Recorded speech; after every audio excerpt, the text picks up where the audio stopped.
Nanghihina at nagsisiksikan sa dalawang kahon ang ilang endangered na ibon ng masamsam ang mga ito sa isang bus sa Bicol na biyaheng Maynila. Kabilang dito ang isang Philippine Eagle Owl at 3 nitong inakay. Makibalita tayo kay Michelle Chua, exclusive. Galing sa Camarines Norte at biyaheng Maynila ang bus na bukod sa mga pasahero, may sakay rin itong 2 kahina-hinalang kahon.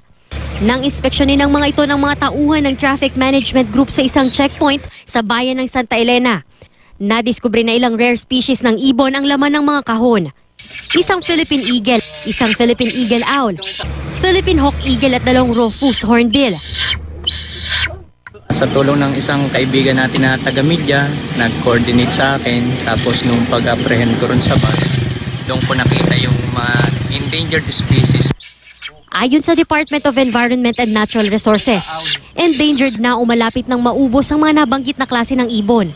Kaya ipinagbabawal sa batas ang paghuli sa mga ito.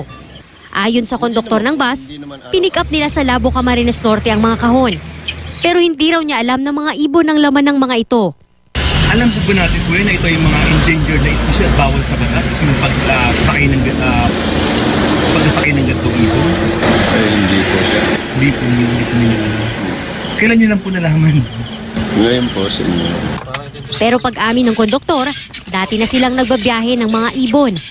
Nasa kustodiya na ng TMG ang konduktor ng bus. Isinailalim na siya sa inquest proceedings. Iimbestigan din nila ang driver ng bus. Pero pinayagan muna siyang bumiyahe pa Maynila para ihatid ang mga pasahero.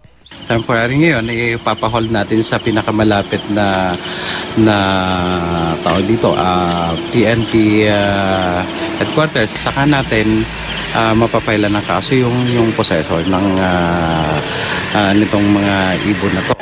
Nasa kustodiya naman ng Provincial Office ng DNR ang mga ibon.